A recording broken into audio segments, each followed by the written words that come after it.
So today, our program is, we have brought it closer to the people, to everybody to be able to participate.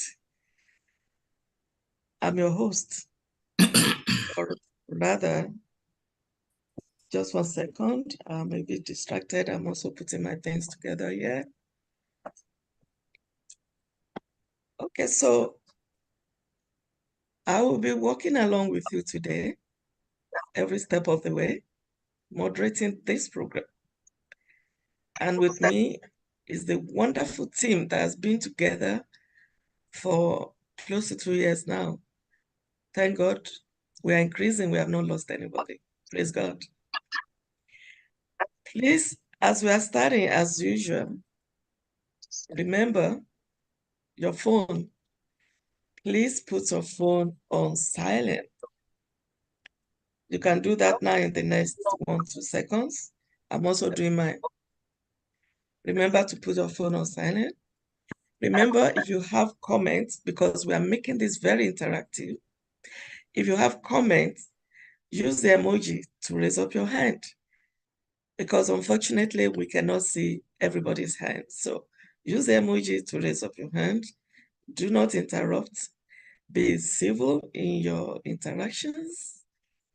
This is a platform where we come up with solutions to issues on non-oil export. Today is Naira volatility, strategies for businesses to stay afloat. Who is our main speaker today? Our main speaker today is none other than our convener, the convener of this program. Is going to be our main speaker for the day. And who is this person? He is no other person than Femi Boyede. For those that may be wondering who is Femi Boyede, or if you don't know him very well, here is Femi Boyede for you. You can see his picture from your end, I believe. Can you see him? Yes, we can see you. Okay. Yes, I can see him. Okay, Femi Boyede is the convener of this program, and equally is a CITP International Trade Consultant. He's an enterprise development strategist. His experience spanned private sector management, policy formulation, advocacy, and organizational improvement. He has extensive experience in the international trade domain, passionate in export business development and trade promotion, proactive in public-private discussions on business environment, enterprise development, and trade reforms, traveled to numerous regions around the globe to support the exchange of products and services, and is the chairman of Koinona Global Services Inc. Canada, as well as chief executive officer and lead consultant of Koinona Ventures Limited Nigeria. He's made positive impact in Nigerian non-oil export conferences, exhibitions, and awards, served in the Federal Ministry of Industry, Trade and Investment, FMITI, and GTA Trade Enthusiast in Canada. GTA means Greater Toronto Area. Femi is diplomatic and speaks many languages, including English, French, Hausa, Lingala, Nupe, and Yoruba. He has hands-on experience in managing export development programs and accomplished in expanding business sector in business service markets. And is a Nigerian Canadian as well as a member of the Nigeria and Canada Business Network. And he equally promotes trade relations between Canada, the United States, and Africa with a focus on Nigeria. Please let us welcome Femi Boyede to welcome everybody officially and to also start his presentation.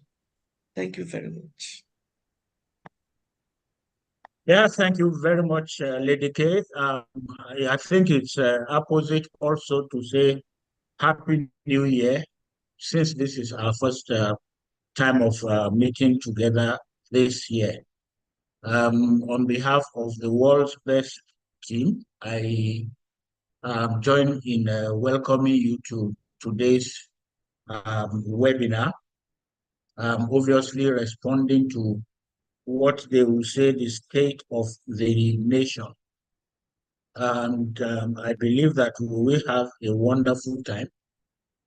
And it's just opposite also to say a very big thank you to everybody for staying with us these past 2 years, and the fact that we're still going means that you all mean well to contribute um, to changing the narrative and giving the business sector more impetus to not only trade globally, but to trade profitably and in a more easy environment.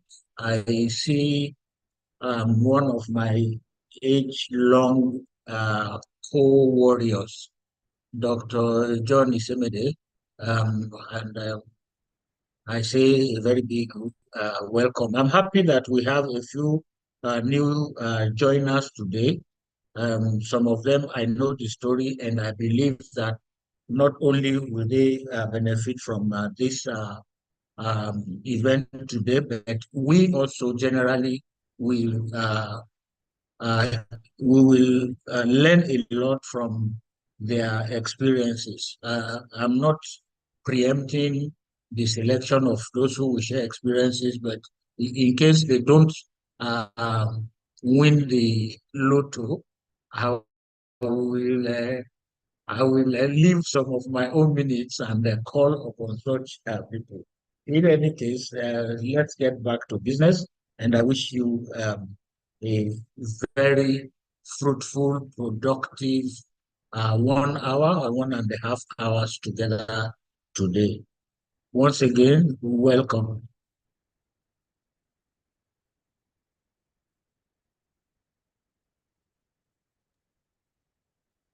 Thank you, Mr. Boyede.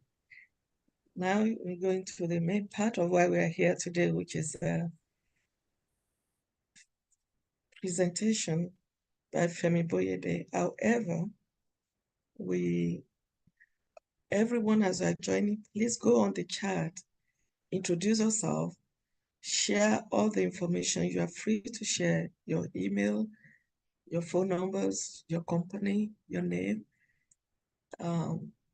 We are not here just because we want to play, but because we equally want to network. So if you feel comfortable, please put your information in the chat forum. Thank you. Mr. Boyede, you can continue. You are muted. Thank you very much, Lady K. And I really would have wanted to share a video clip that I saw about an hour ago. I tried to bring it into our box. I've not succeeded, but I'm very sure that several people here would have seen it. I will, however, try to summarize what it is all about. As of this moment, globally, it is a trying time for businesses. It's been trying, and there's a lot of um, anxiety out there that the world is likely to be facing another economic recession. And so many countries are already preparing and strategizing to face the impending recession headlong. Nigeria is not left out.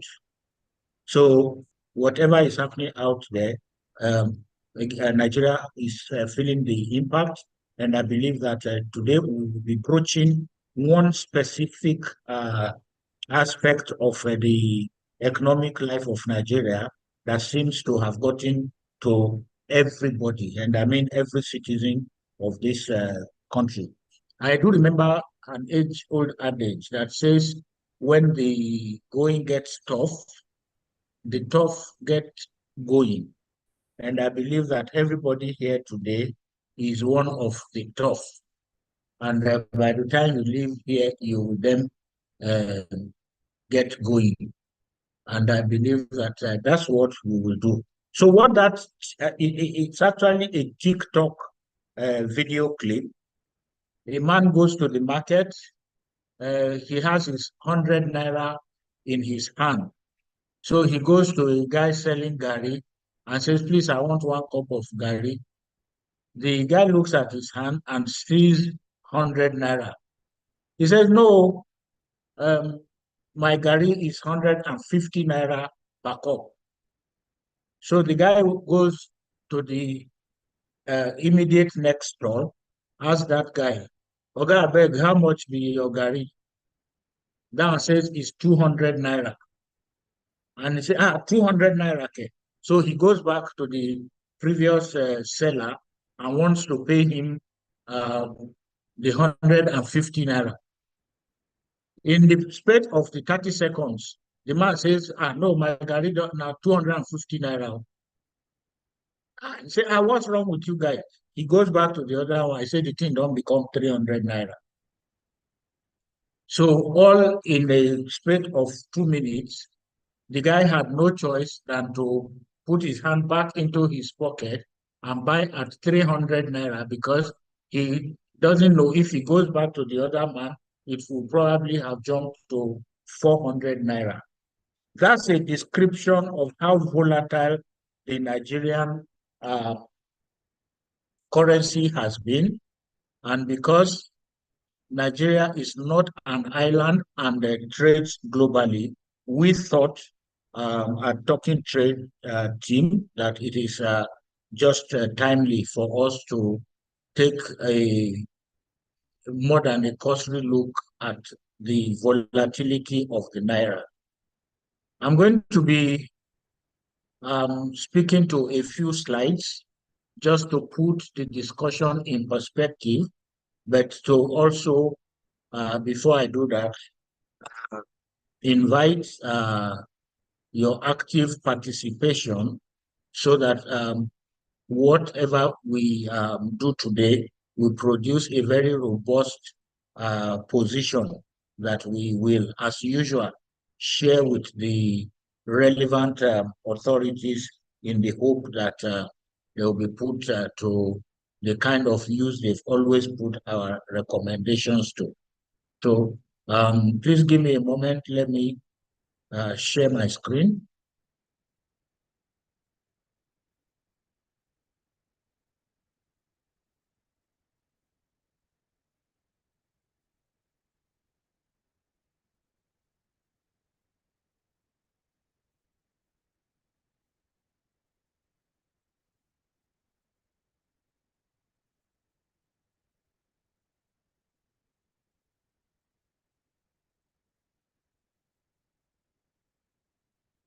Okay, can you all see my screen now? Yes, we can Yes, see. sir, we can see. Thank you.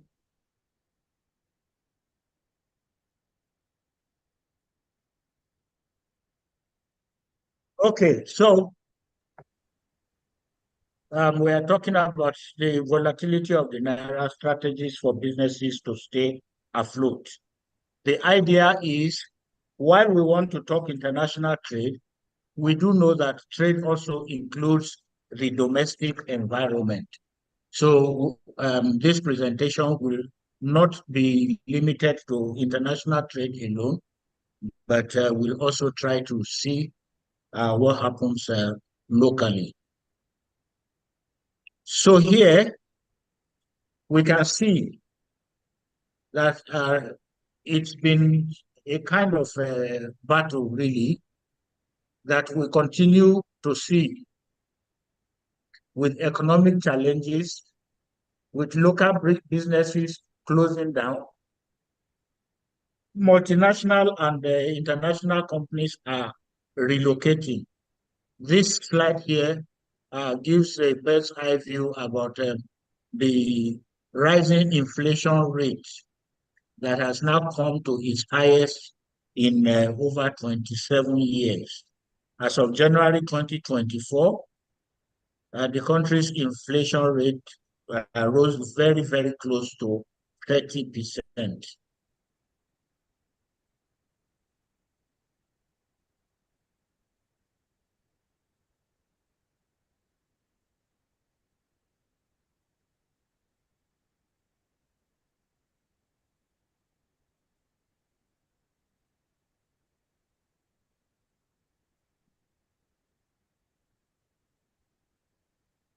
Sorry.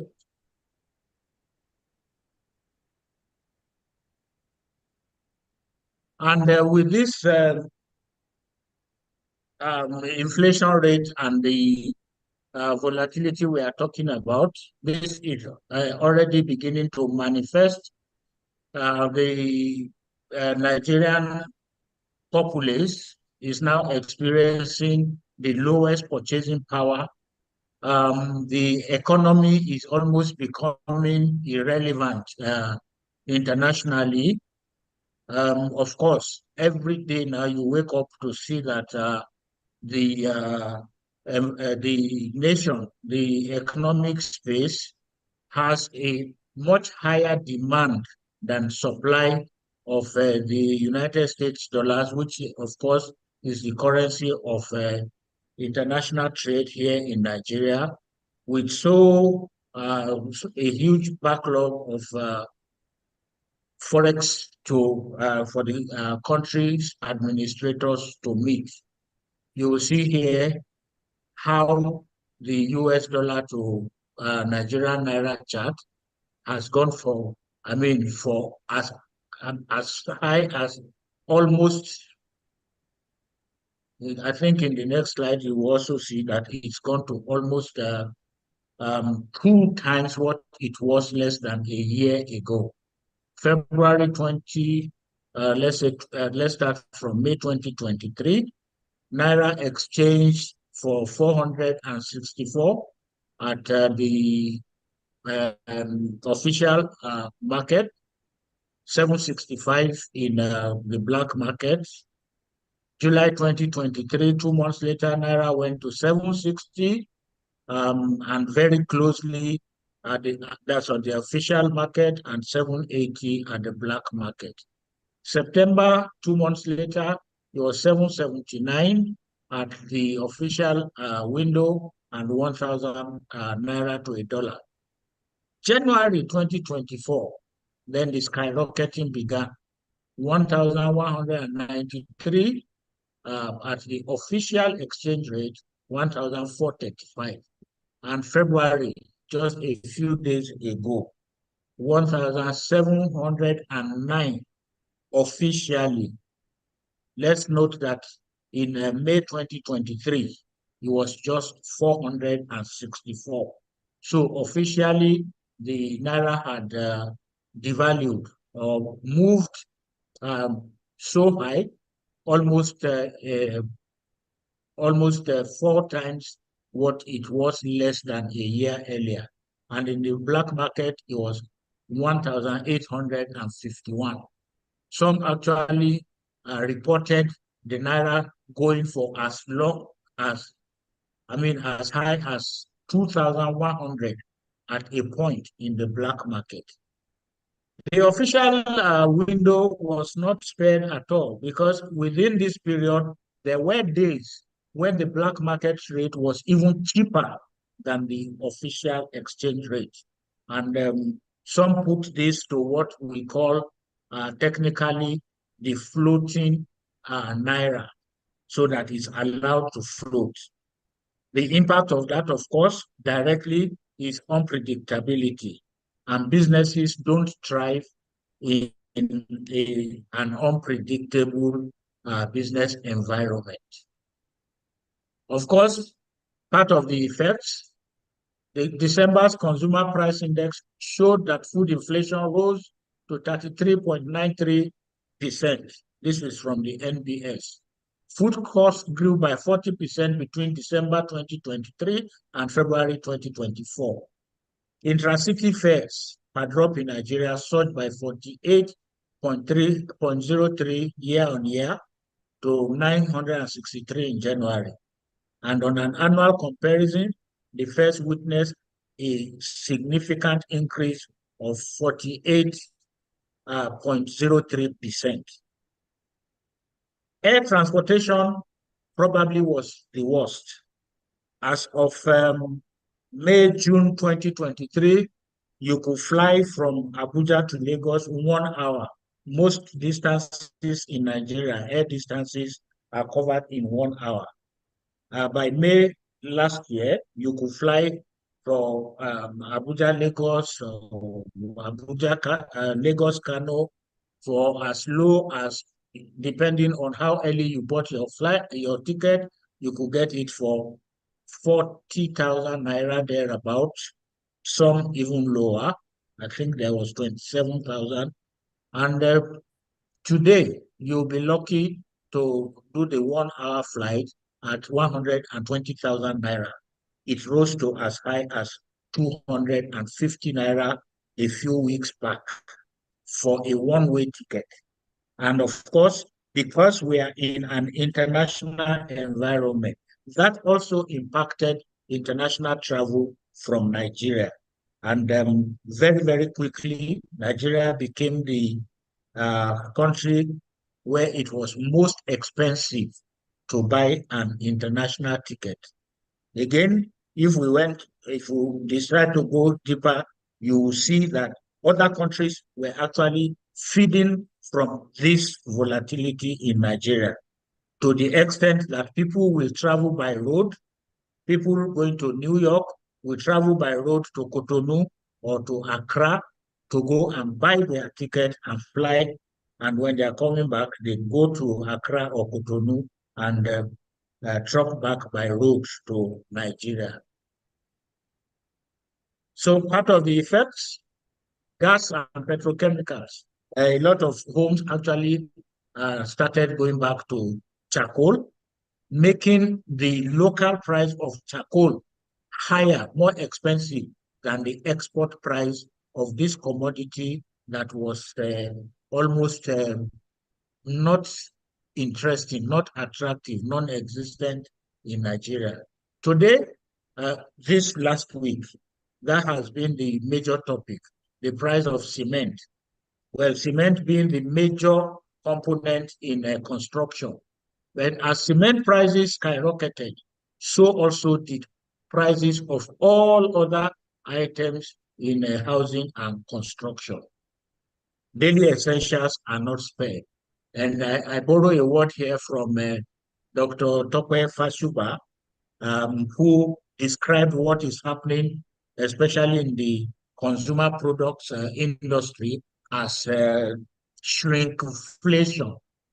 I fell in love with that. Shrinkflation, he described as the practice that we all see now, where the price of a 450-gram tin of Bonvita or Milo has gone up to 2,500 Naira from probably 800 Naira. It's about 2,500, 2,600 Naira now. But when you open the tin, even though the container says 450 grams, what you actually meet inside will be somewhere around 300 grams. So it's shrinking and it's becoming alarming. So the overall effect of all of this is that it is becoming more and more difficult for Nigerian businesses to survive and for the owners of these businesses to even be able to eat. I don't know if one meal is square, because they would usually say 3 square meals. I used to think it was triangular meals, but now whether it is triangular or rectangular, it's very difficult now to put food on the table. So We try not to be doomsday prophets. We just presented in that first part the actual current realities in Nigeria and how difficult it is for businesses to navigate. But remember, like I said earlier on, when the going gets tough, the tough gets going. Here, everybody thinks, especially those who talk in favor of non-oil exports as the gold mine. Everybody thinks that the devalued Naira means that the exporter earns much, much more in Naira than they used to earn. And I said, nothing can be further from the truth. That's the reason why we thought that it's very, very important to explain this in the course of this webinar. And to do that, to illustrate that, there's a case study at the end of this presentation where we try to capture the terminal market, the destination market price of some of Nigerian products. It hasn't really changed. 1 kilo of Gari in Toronto in 2019 still remains the price that it is even in 2024. But when you exported Gari, I think I should just first go to that slide and you'll see what I'm talking about. Yeah. So in 2019, 1 kilo of Gari was 75 cents in downtown Toronto. 2020, 75 cents per kg. 2021, 80 cents per kg. 2024, it is still 80 to 83 cents per kg. That's what the exporter will sell when he has made all the wahala to get it down to the Canadian market. So this man buys his Gari either in Ijebu or in Oyo.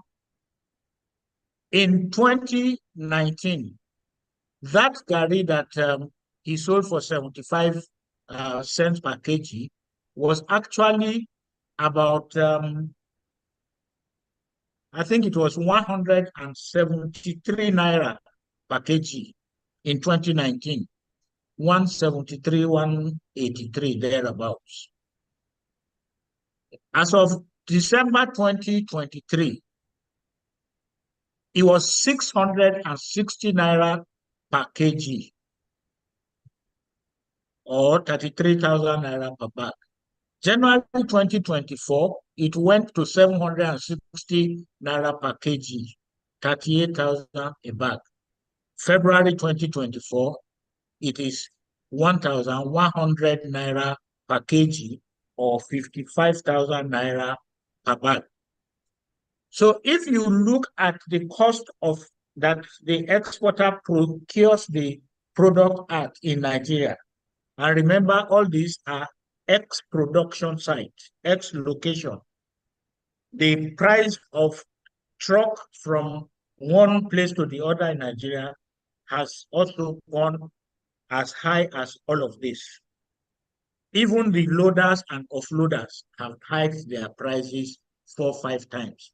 So to stock a container is much more expensive. If you now look at this scenario, would we agree that a Nigerian exporter is actually breaking even when he gets to the international market, where it is described as a fierce and a competitive economic battleground? I would say the answer is no. So let's go back with what we already said earlier on: the weak Naira, high inflation, low purchasing power, low wages, unemployment is increasing. So in the face of all this, what do we think needs to be done? And we've tried here to strike a balance between what the businesses themselves need to do and what government needs to do to support businesses. So for businesses, we think that it is the time to now explore the option of export clustering or cooperative exports. India adopted this almost 20 something years ago. South Africa, I think it was 2005 that I was in Cape Town for when they were launching the export clusters concept in Cape Town. And that for them has remained a very, very viral, very, very active strategy. So we think that it is time for exporters to synergize, to scale synergy above energy and cooperation above competition.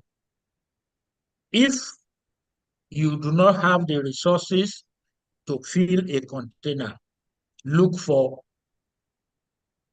5, 6, 7 other exporters and do a sharing, what they call groupage. The cost to ship one container remains the same. So you might spread this among yourselves. And by building such synergy, you actually are also building the confidence of your final importer. Of course, prudent management, you don't need any prophet to preach this to you at this time, because it is now time to focus on cost optimization measures to mitigate the impact of inflation and to reduce the cost of staying in business. Resource allocation needs to be more efficient. If you need at this time to rearrange your shifts such that 8 people can now cover the job that 20 people were doing. In other climes, I will again go back to Canada as example. I thought they were crazy. I thought it would not be possible. But when COVID-19 affected the global supply chain system, a lot of Canadian businesses decided to introduce the work from home strategy. Yes, the cost of procuring the equipments were high initially, but these were costs that were one-off. And today, I think that a higher percentage of businesses are operating the work from home, thereby reducing the cost of rent, cost of electricity, and every other thing that add up to be the overhead. So prudent management becomes very, very important at this point.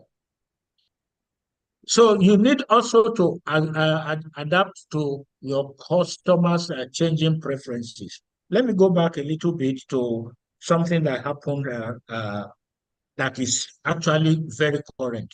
The Gambia International Trade Fair is on.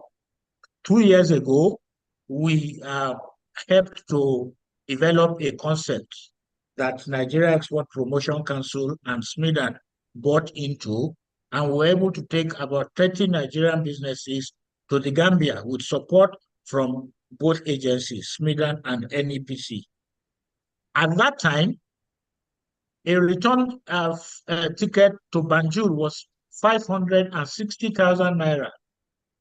1 kilo of cargo of luggage was 1,500 naira. 2024, 1.5 years later, because it was October 2022, 2024, the return ticket had gone to 1,455,000 economy class. Cost of cargo packaging had gone up to 8,000 naira, 8,000 from 1,500. So it was practically impossible for a startup or a nano micro, even small enterprise to take anything to Gambia, which opened as a very, very fertile market for Nigerian products. And where if they got there, it was just not possible to break even, not to talk of thinking of profit. So as of this moment, the trade fair is on. There is no Nigerian pavilion, but two Nigerian women braved the odds, spoke to some other colleagues, especially those who had gone there before and known just how vital that market was. So they pulled their resources together and bought two exhibition booths. Those two exhibition booths now, with staffing from these two women, they are the ones that are selling on behalf of about 15 other exporters. That's the advantage of cooperation.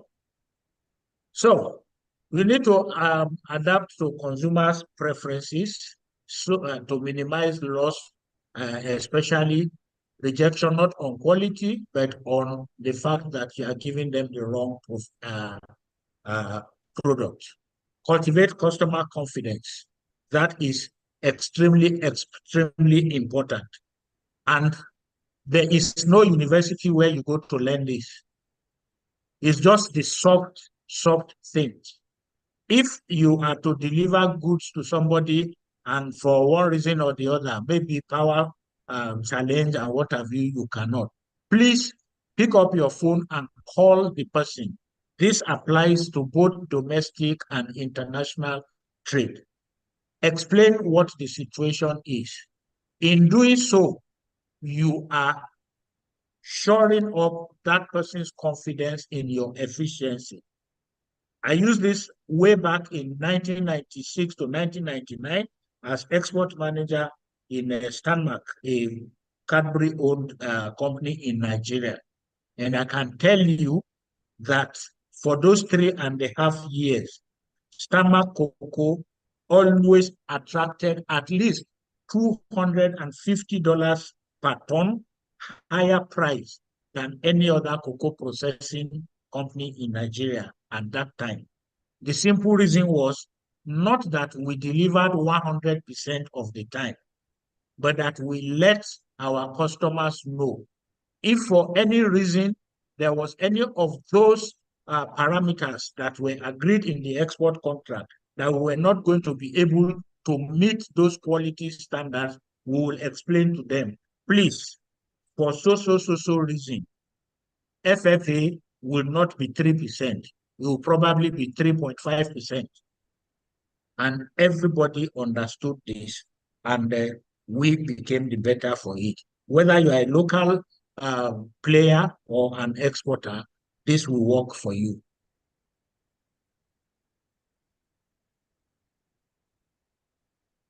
So,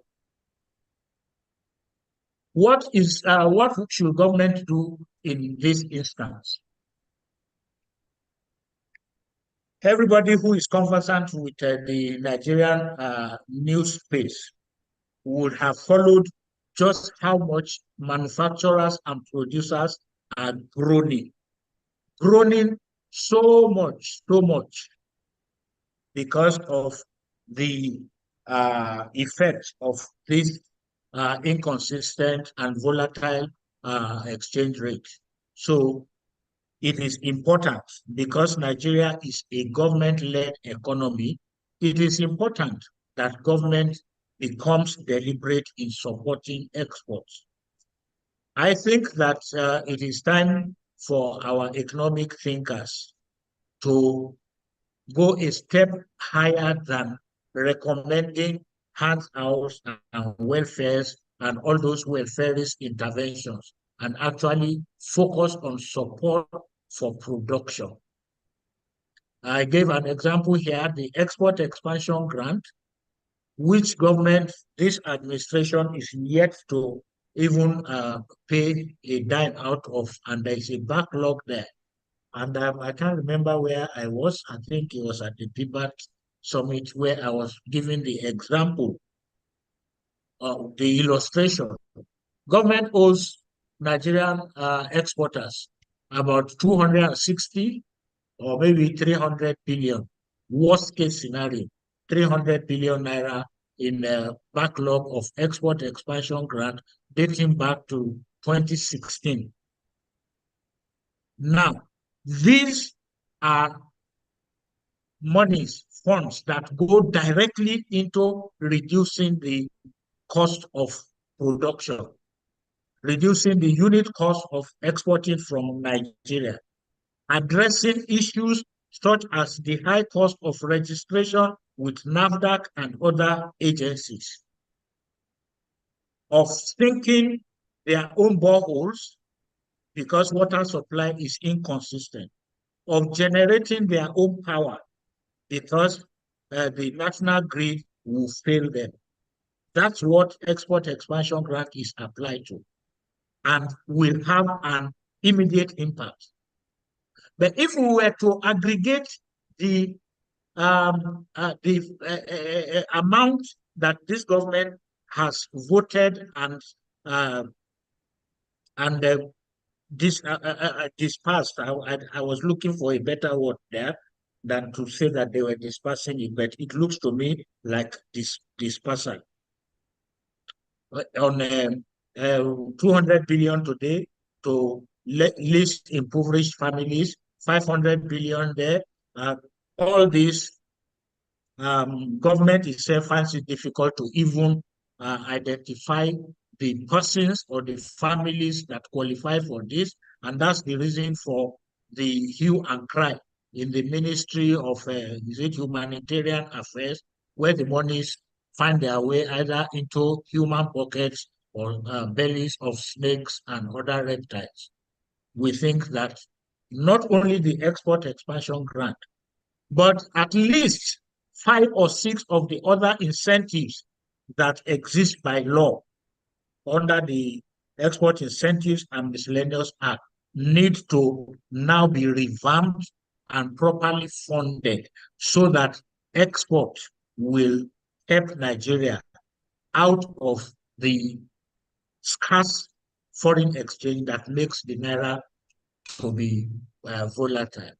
The trade infrastructure in Nigeria today is grossly inadequate. That's stating the obvious. It is time for government to focus on activation of common facilities centers for domestic businesses. That will help the concept that we were proposing to producers themselves to look at cooperation rather than doing things all alone. So, and we think that it is time to borrow from the Asian tigers. The Asian Tigers 1993 World Bank report has it that they went deliberate and intentional. The governments did everything. So government must now look at production, manufacturing, trade, whether domestic or international, as the solution to the volatility of the naira, and therefore go very, very deliberate and intentional to ensure that businesses are supported to not only stay afloat, break even, but also to make profit in what is a continuously challenging environment. Okay, this is part of what would have made somebody to start wondering what is happening. And that is one of the areas that is most volatile. Yesterday, just yesterday alone, the CBN reviewed the exchange rate for import duties in Nigeria 3 times. This results in unpredictability. And there's just no way that any business can plan.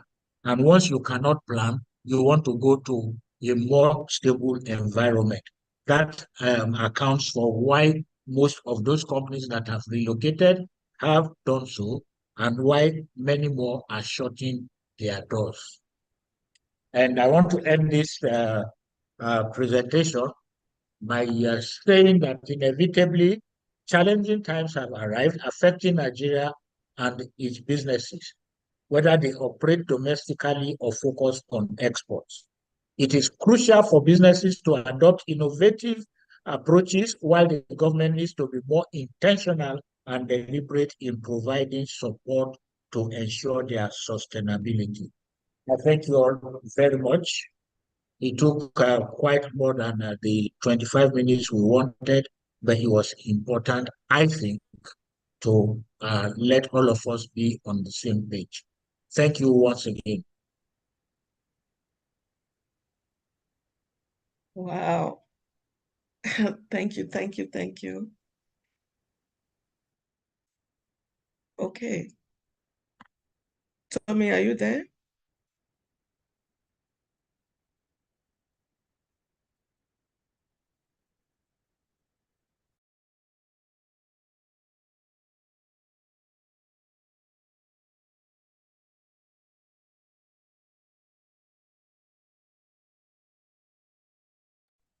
Put volume, Tommy.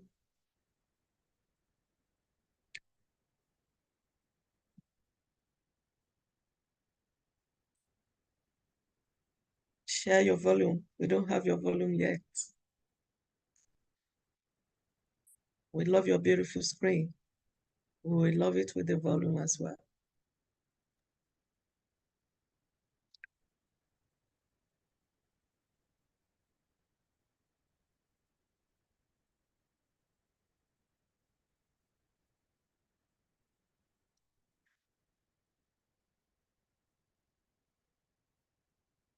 We don't have your volume yet. Maybe you want us to do this later then.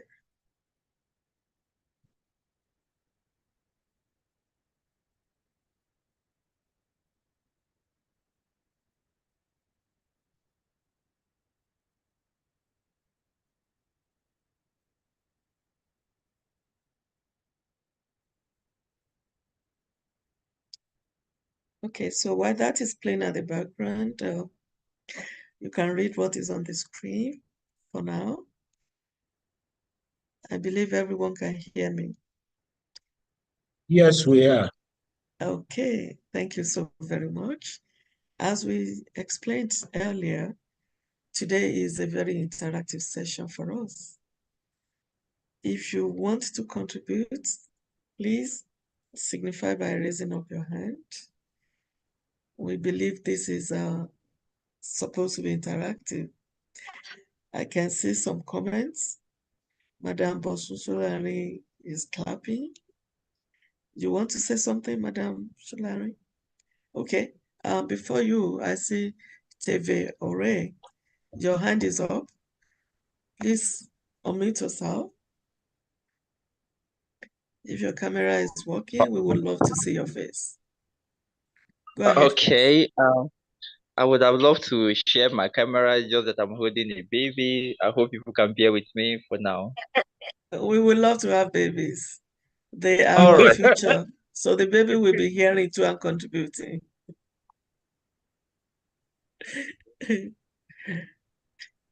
Okay. Now we have seen baby, we are not hearing your voice. Oh my God. In that case. Okay, Okay. we hear you. We hear you now. We hear you. All right. All right. Please let's just work with the audio for now, please. No problem. It's all right. Great, great. Yeah. I want to very much appreciate the speaker. He really mentioned the very obvious realities on ground. My own question is that since we are very much familiar with our problems, what effort are we making as businesses and governments to mitigate our challenges? Because at times, what I know we to be very common with is this idea of identifying problems, but not really taking those steps that will uh, bring the solutions, the needed solutions. Okay, considering the issues of prices remaining the same in the diaspora, that is in the international market, that means for me, from my own little knowledge of economics, I would say the demand there is not really much. Then we have a demand down here that we are struggling to even meet from the look of things. But then I often wonder, is it really the fact that we do not have enough to meet our current demand at home? So honestly, I'm really wondering if we really have a way out of this present situation. That's my say for now. Thank you. Thank you so much for your contribution. The next person we have is Semede John. I call him our old soldier. He's with us. He's been with us right from the beginning of this program. Please unmute yourself, John Semede.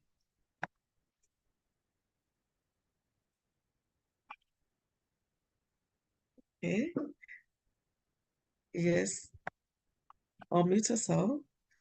While he's trying to unmute himself. Okay, go ahead, please unmute yourself. We can see your video, Johnny Semide.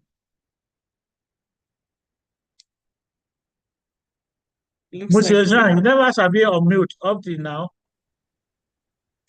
I cannot hear you. How are you? Is it my turn? Is it my turn? It is your turn. Yes, they've been calling you. It's my turn. All right. Good afternoon, ladies. Good afternoon or good evening, ladies and gentlemen. Happy New Year once more. Thank you. What we are seeing here is not new to any of us who are grandfathers in this business. When this situation happened in Brazil, they were able to look inward. It happened in Thailand and all that. But we will not continue to blame ourselves because some of the people in position, some of them are not abreast, they are not even at home. About 4 or 5 years ago, people came up and said, we should be doing export in Naira. And I was saying, it is a good idea when a country is producing.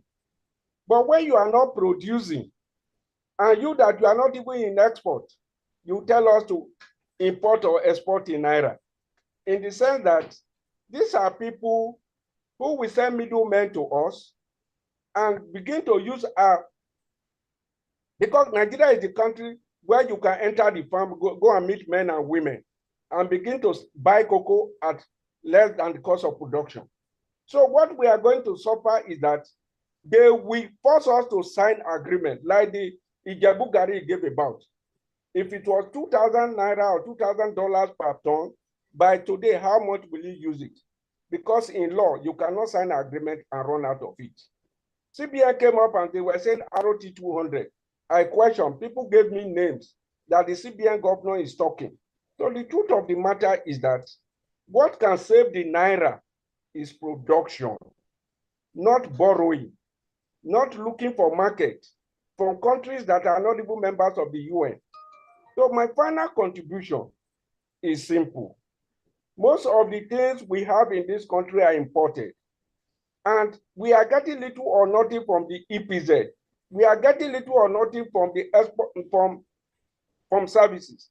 And we are getting little or nothing from the Exim Bank that's supposed to ginger export.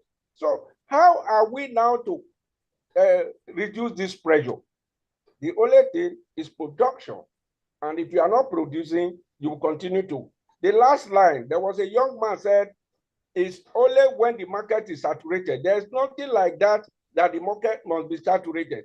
If you want the market to be saturated, why in the first place did you sign ECOWAS agreement? Why, what business do you have in AFTA?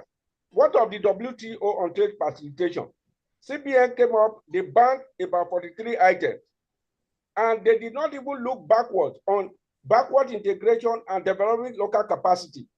Then about 2 months ago, they came up to reverse this thing. And the private sector is not talking. So what direction do we have? We are running a country of over 200 million people. We cannot get 5 export managers. God bless you all. Thank you. We don't expect anything from the fireworks we get from you all the time. Thank you for the contribution. And Madam Bosun, please unmute yourself. Good evening to the whole house. Good evening, Lady K. Good evening, Mr. Femi Boyede, Dr. John, and everyone on this call. Good evening. It's indeed a pleasure to be joining you again today. Thank you so much for a job well done, Mr. Boyede. Ambassador Boyede. So, yes, so the truth is, in fact, everything you have reeled out today, it was as it was doing me yesterday. Let me use that colloquial English while I was with channels. Unfortunately, just about 10 minutes interview, one couldn't do justice. But the truth is, without preempting what you're going to say to the first person who spoke, he said, what are we going to do? And then two, I think he's also believing that we have not satisfied the local, we have not met the local needs. So it's almost like, why export? The truth, recently what just happened was that because of the crash in the Naira rate, people within West Africa and those surrounding us were coming to Nigeria to just take away things, even when farmers have run out of the farm that we don't even have enough. So because they were buying so low, they all came in and they were buying, and I don't know what our people did to stop it. And so it now came to this level, and then they are now trying to stop the thing. That's when you will now read that people are trying to stop vehicles that are going to Niger and most other places. Having said all that, I said yesterday, there is no way. I mean, anybody will tell me the local consumption have not been satisfied. The truth is, there are over 1 million processors in this country that are looking outside to sell. And I was asking yesterday, how many people in agribusiness today can get space in the market to sell? How many will get space in departmental stores to sell? How many can sell here? But that's why the export business opens door for them to be able to do business. And then for those who are even selling locally, they can now expand their production facility, and then economies of scale begins to play, and then prices can come down. So please don't ever listen to anybody who is saying the local market is still there, it has not been satisfied. When you go into export, then two, thirdly, it brings effects. There's so much effects we're looking for. So the truth is, and then let me also talk about the Gambia he talked about. I just try to do a little mathematics now. I have looked at CFA. For those who are into CFA on that axis, CFA is 0.0017 to $1. So, and I just did a rough calculation. When I was in Dakar last year, my 100 grams product that I was selling for 1,005 CFA, if I convert it to Naira today, it's 700. Then it was 1,750, and I was happy to go back to that axis to go and sell in CFA. But if I convert that money to Naira today, it is 714. It's that bad.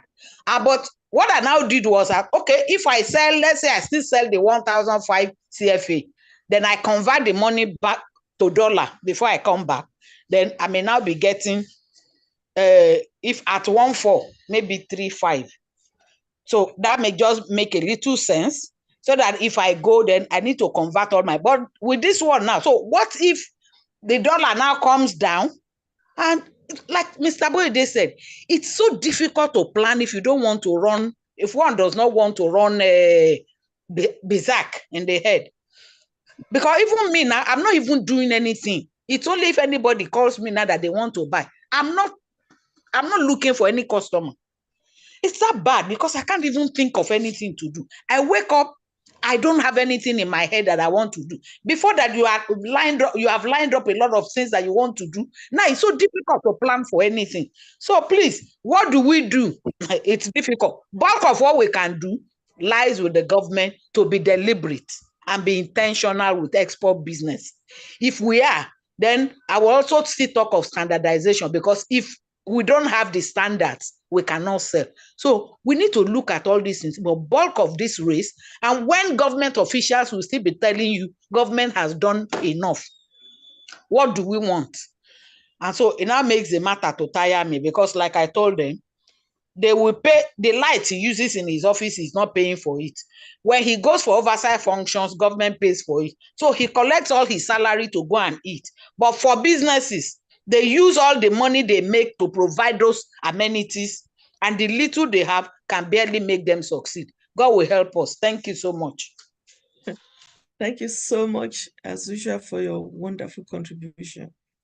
Madam Omolara Akunchi is next. Thank you. Thank you, Madam K. Thank you. I'm sorry I joined the meeting, the discussion very late because of some challenges, but I would like to raise two issues. One on the, the presentation by Prof.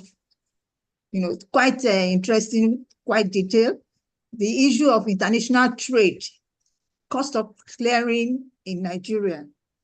I think we should begin to look at the custom duties and clearing, not just on a one-side dimension, but between the importer and the exporter.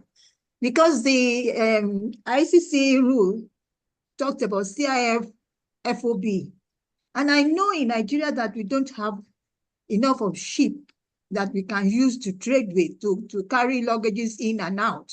So if we are bringing in FOB goods carriage, it has its own cost. If it is CIF, which is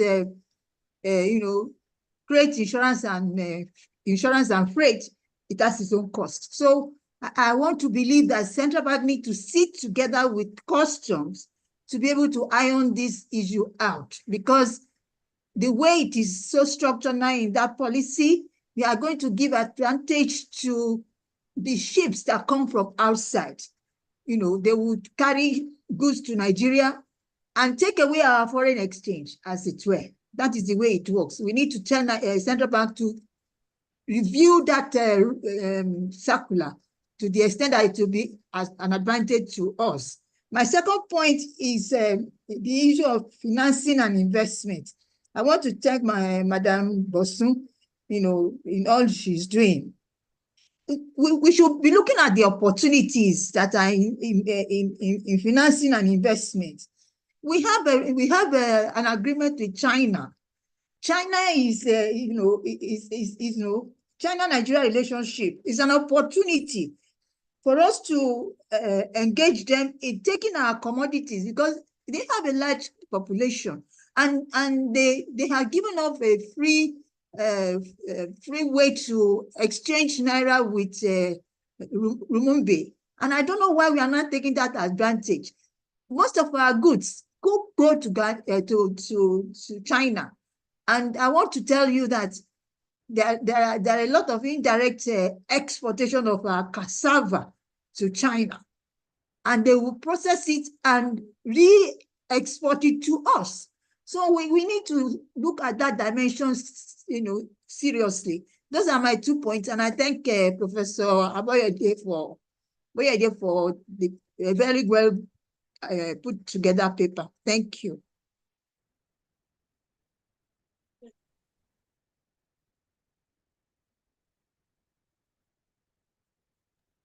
Thank you.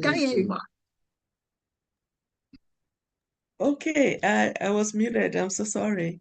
I was saying that it's so wonderful to have you with us today, as I refer to the others as old soldier. Thank you for joining us, and thanks for your contributions. Okay, so the next person I have raising up hand, pardon me if I don't pronounce your name very well. Kindly unmute yourself. Abu Unda Ali. Please introduce yourself. So, that is our trade commissioner in South Africa. Yes. Okay. Good evening, Your Excellency. Your Excellency, you have the floor.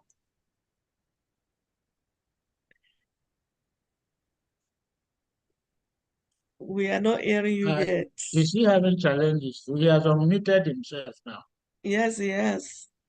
Somehow, we are not hearing him. Okay, maybe before he comes up, Okay. before I lose sight of those comments, let me just say quickly in response to some of the points that have been made. I agree entirely with Dr. Isemede that it is time for production, production, production. To the extent of even advocating for government to sit with producers, traders, and exporters to help government to manufacture foreign exchange for this country because they have the capacity to. I give the example of those 30 women that we took to Gambia in October 2022. In 4 days, they had manufactured 185,000 US dollars in that they held. It's GT Bank Banjul that helped a lot of them to change Dalasi to dollar that they brought back home. So I am talking what I saw, not a projection. So imagine having 10 times that number of people. That means that you would have had more than $1 million US dollars coming into the country and into the economy. Exporters do have the capacity to manufacture. Like Dr. Isemede said, it is not time for borrowing. It is not sustainable. Once you have allocated and shared what you borrow, of course, remember also at the back of your mind that there is the interest element in borrowing. And lest we run the risk of borrowing against the future of generations yet unborn, it is time to focus, encourage, deliberately support production, manufacturing, and export. Then somebody talked about why do we need to export? What are we going to do? Because there is a deliberate market. Export production is different from local production. There is a company out there in Banjul that has existed since, they said since 1993, that does greenhouse agriculture. 98% of what it produces goes to the export market. Only 2%, and those 2% are the outputs that are considered not up to the export standard to be exported. That is what they sell in the local market. But what we call it, the Gambian market and the surrounding countries, Mali, Guinea, Senegal, they can use some of these vegetables and fruits that are produced in the greenhouses. So there needs to be an understanding that it is time to let the wheat grow, let the chaff grow. We can produce sustainably. Export does not in any way affect local production. The standards are different. And let me just step down a little bit because I think Mr. Andali is back. Thank you so very much. Your Excellency, you have the floor now.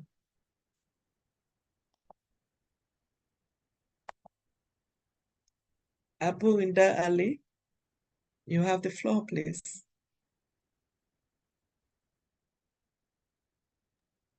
I think he is having challenges with audio.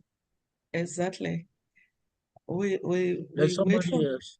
yes, we go to Adamu Gambo. Adamu Gambo, please unmute yourself. Good evening, Lady K, our president, Femi Boyde, and everyone Good on this evening. call. Nice to Good see you evening. again. Thank you for this series that is continuous on monthly basis. You're welcome. Yes. So I'm happy this month we have chosen one of the topical issues that is affecting our country as a whole. This issue of foreign exchange volatility, which is affecting our business in all ramifications. I'm so much impressed with the solution so far provided by our President, Edi, and then the discussions or contribution from Madam Bosun and Omolara. All they have said well. But what I would like to add is, yes, as Mr. Boyede said, we need to increase our manufacturing, most essentially exportable commodities, either in terms of processing or manufacturing. But there is one leg of it that we need to look into. That is the lower segment of the value chain. That is the production level. We always neglect these farmers. Unless and until they produce, that is when we have enough that we can process and export. Now, if we look at what is currently happening globally, most essentially if you tie it down to Nigeria, you will see that there is a high demand for soya beans, sesame seeds, and some other commodities. Now, if we look at what is the total output in this country, what is the global demand?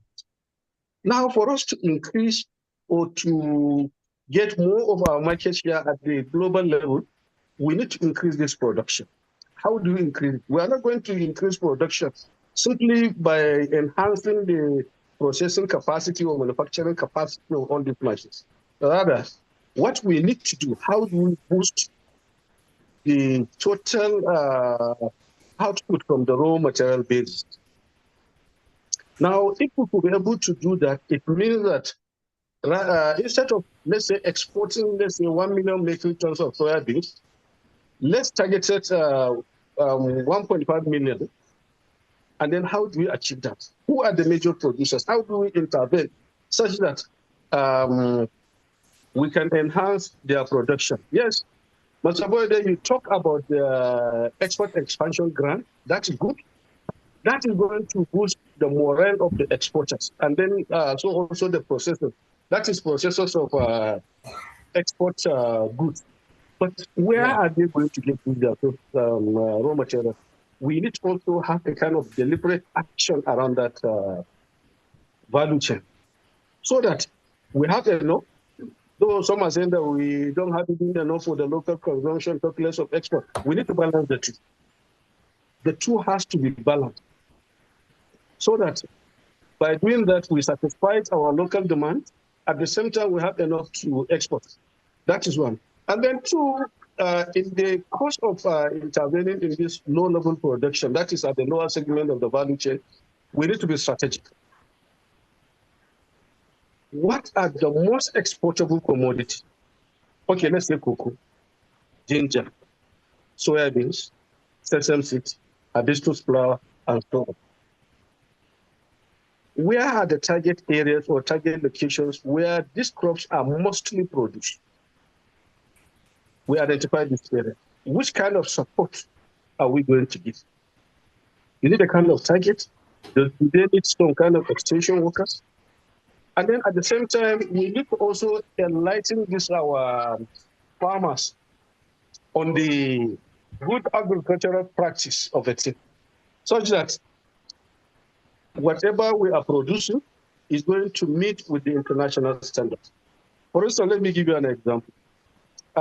When we come to understand that hibiscus is on the high demand, so what we do, where are the areas that produce this hibiscus flower? Then we reach out to our own communities, friends, and associates. We buy seed, high quality seed of hibiscus flower. We give it out free to our local community. And today, we are monitoring, we have reported reasonable success in that particular area.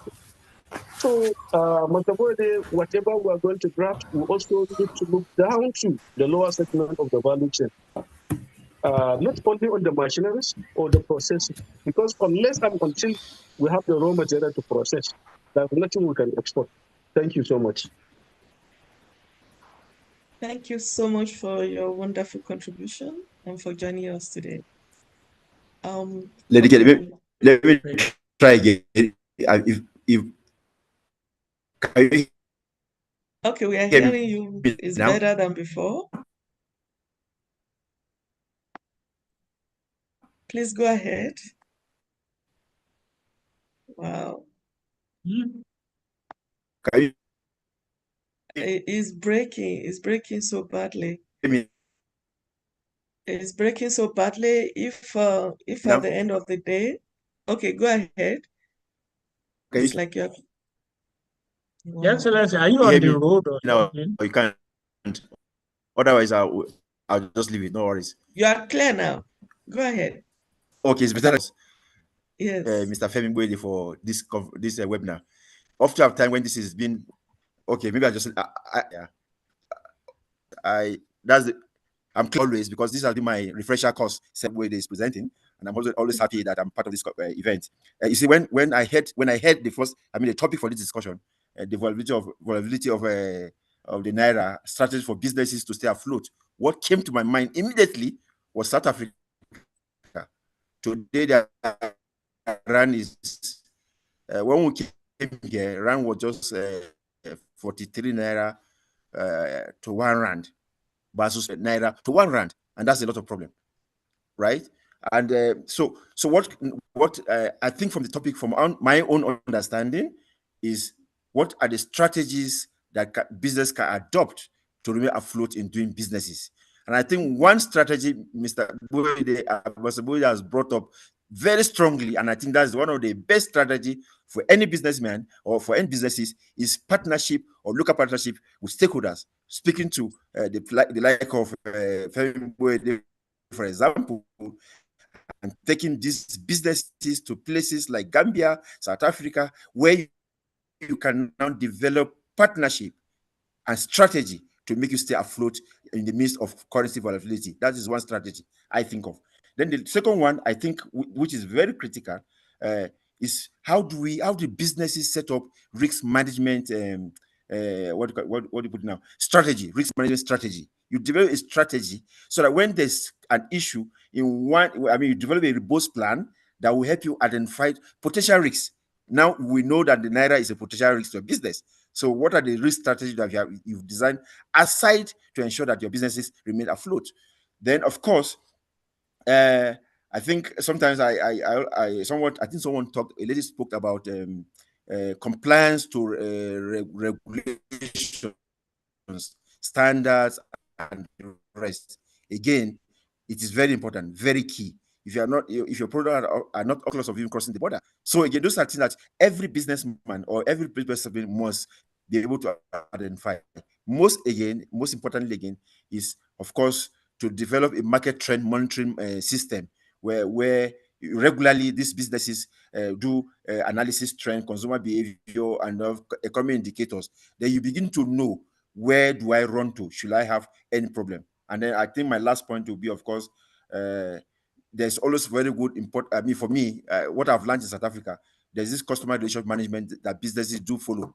They try to manage their customers. They ensure that these customers become their loyal customers and they are satisfied with their businesses. So sometimes even when your prices, when your what do you call it, the availability of Naira is affecting your businesses, you know that you have a customer that is out there looking out for you. Like the Sterling Bank will say, one customer, one banking. I thank you for the opportunity, Edike. Oh, we are so happy that we got you at last to speak. Your contributions are really, really powerful. Thank you so very much. Technical team, are you ready? Sorry, before the technical team, so that we don't lose it in the fray of the next interview. Let me start from the last. Your Excellency, thank you so much for those very punchy things. There is something called market exploration. Exploration is the beginning of expedition. What we did in Gambia, what we proposed to Smedan and NEPC was actually a market expedition where you take it to them. And that we are victims of it. Nigeria is subjected to it because you find, if you go to Eco Hotel today, the marquee there that has become a permanent exhibition site was actually an emergency response to a team from India that came, I think about 18 years ago, that brought their producers with rugs and what have you. And Eco Hotel did not have enough room, so they quickly set up that, what they call it now, market. And the guys from India found so much market that they called for more from home. So they stayed in Eco Hotel for more than 1 month, selling Asian rugs and Asian products to Nigeria. And of course, they didn't go back to India with Naira. So it was just such a thing that Your Excellency Abu Dali is proposing there. So if I were NEPC, for example, as of today, I will weave my strategy around such expeditions to proven markets. Sudan is there. Take Nigerian plastic industry to Sudan. Take detergents and soaps to Sudan. Not even as far as South Africa. Go to Gambia. Go to, I'm trying to see where we are going to avoid the challenge of language. Go to Liberia. Stay there. Support exporters to be there for 1 month and see just how much, not only on the spot sales, but the after partnerships that will be developed. And I still, based still on that, I want to say that it is time. And I was more than happy to hear that finally the Orosaye report is going to now be implemented. We have Gambia Investment and Export Promotion Agency. It is not out of place to have a Nigeria Investment and Export Promotion Agency. And how will this work? I have been advocating more than for 15 years that it is possible to make Nigeria an industrial outpost. An industrial outpost simply means that the foreign direct investment that is coming in should be encouraged and supported to produce in Nigeria for export. And that is what I want to relate to answering Alhaji Gambo earlier suggestion.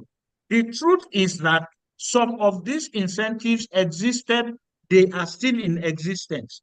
Duty drawback scheme will the lower side of the value chain that Alhaji Gambo was talking about, to bring in raw materials at zero duty or at best pay duty and get your duty back, as long as you are using that raw material to produce for export. It exists.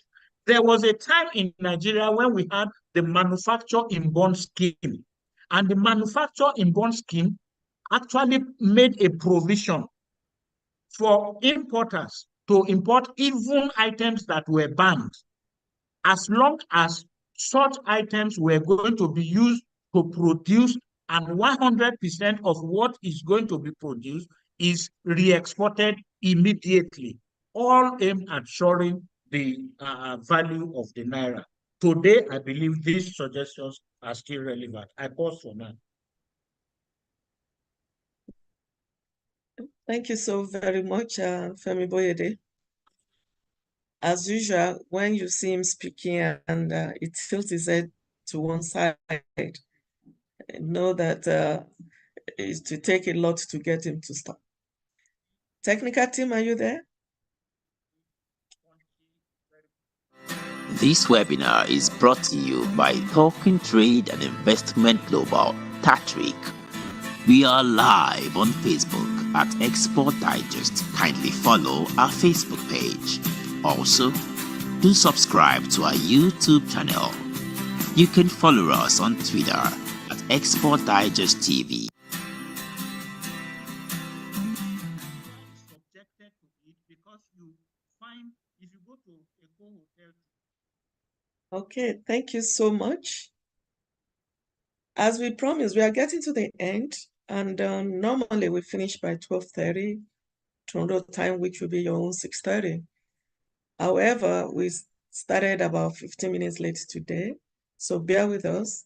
We are looking at rounding this up not too long from now. We promise that the first two people that join us today would have the opportunity to pitch their businesses to the audience. Instead of two, we had three because there's a tie.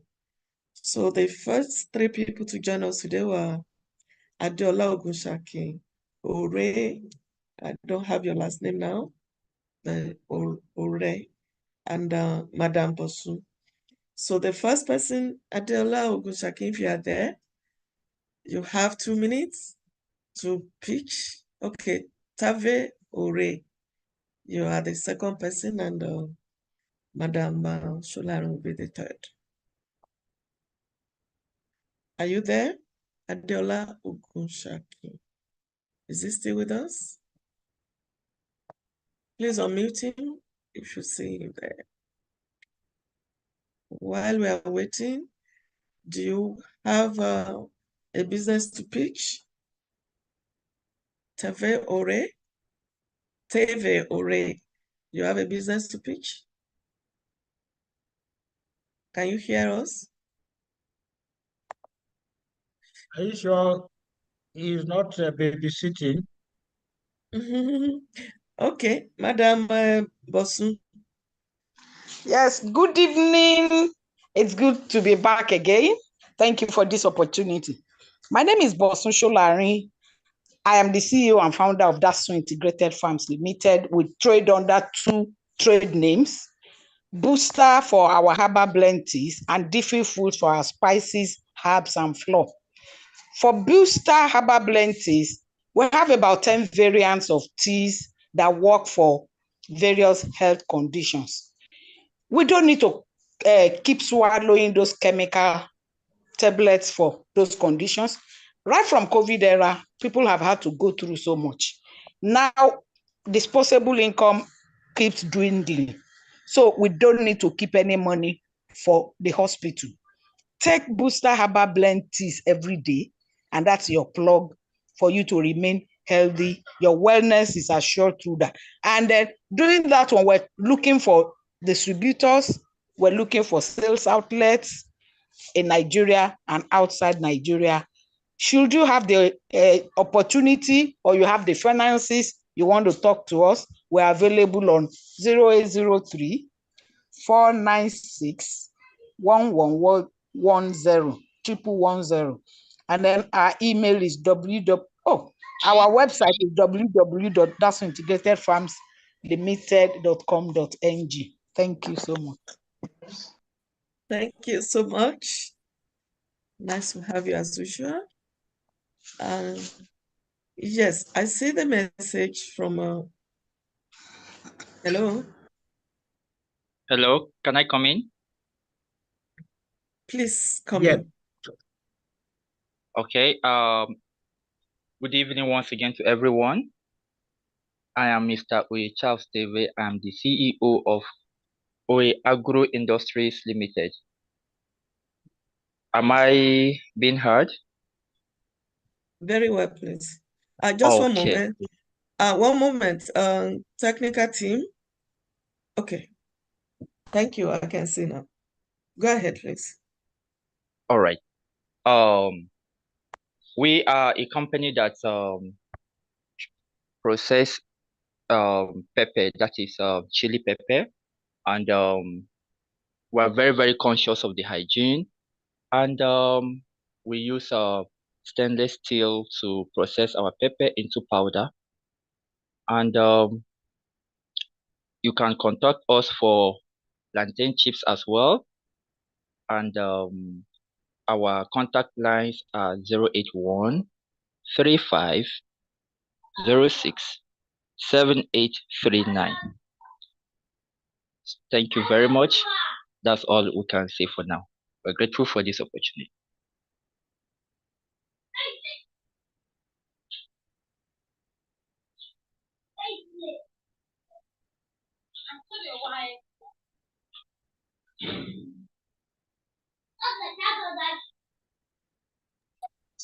Okay, are you finished?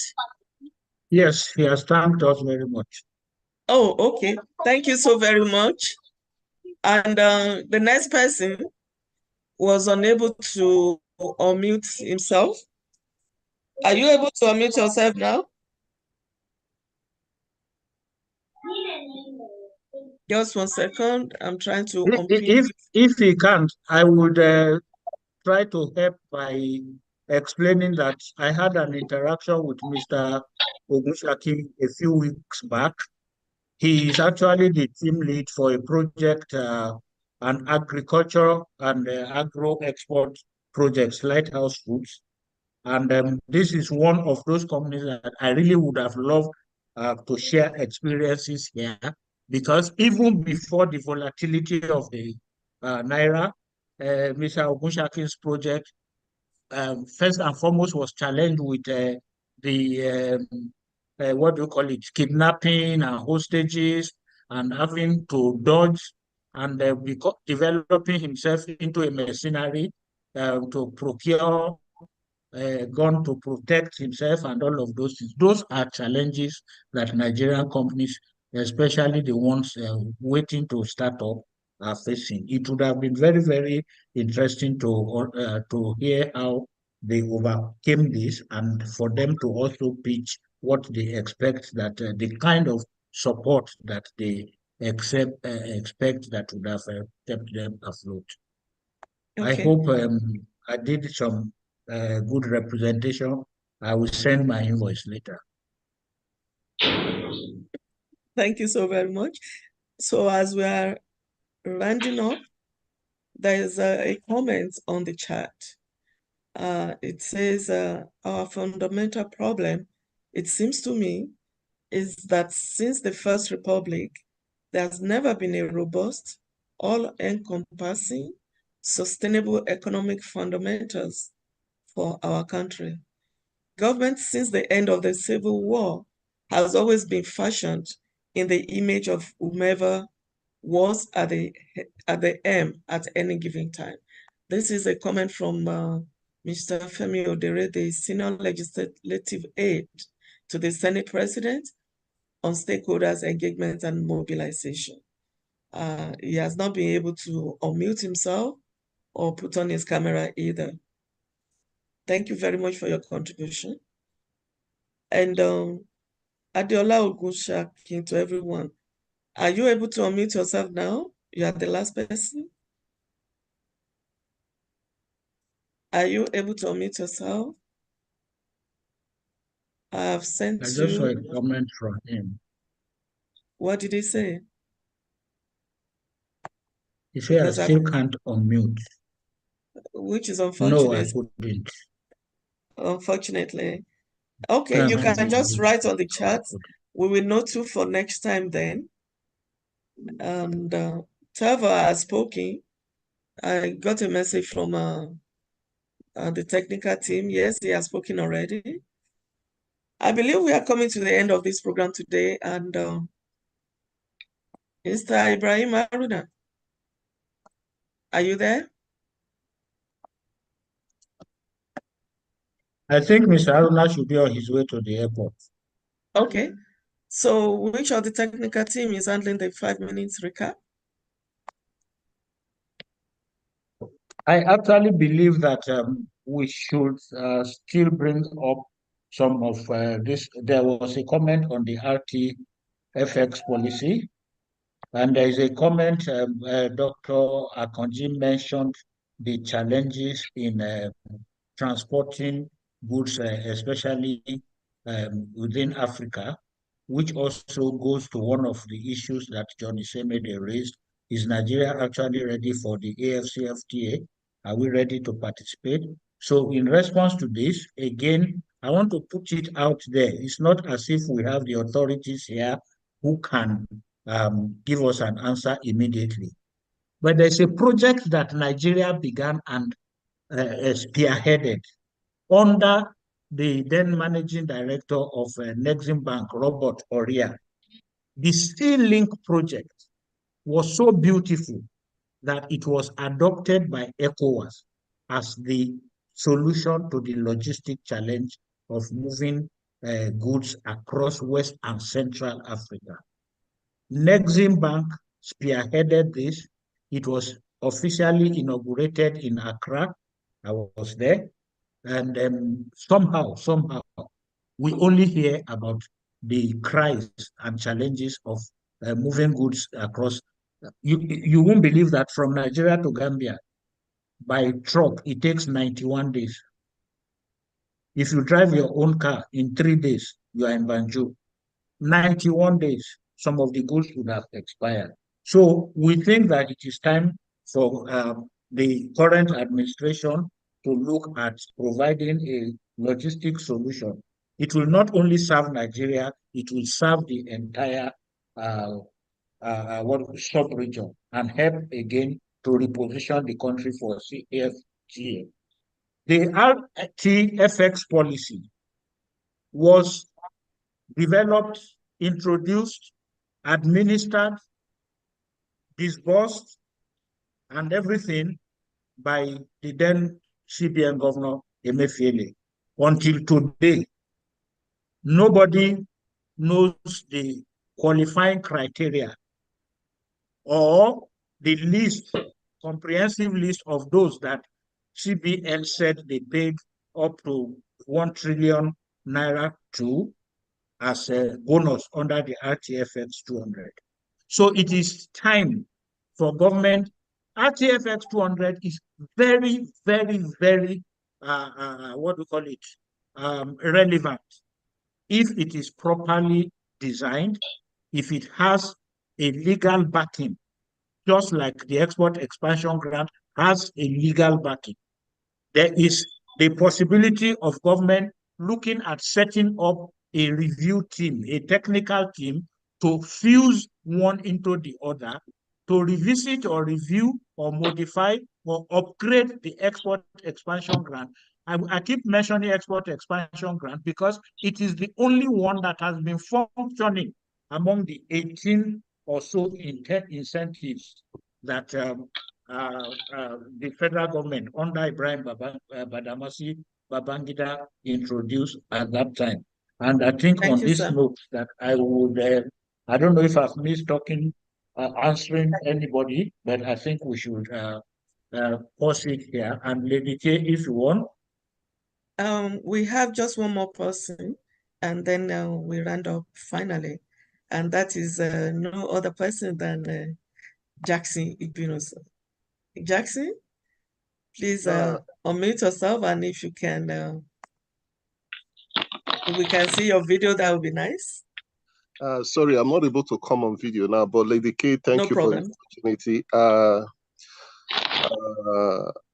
Mr.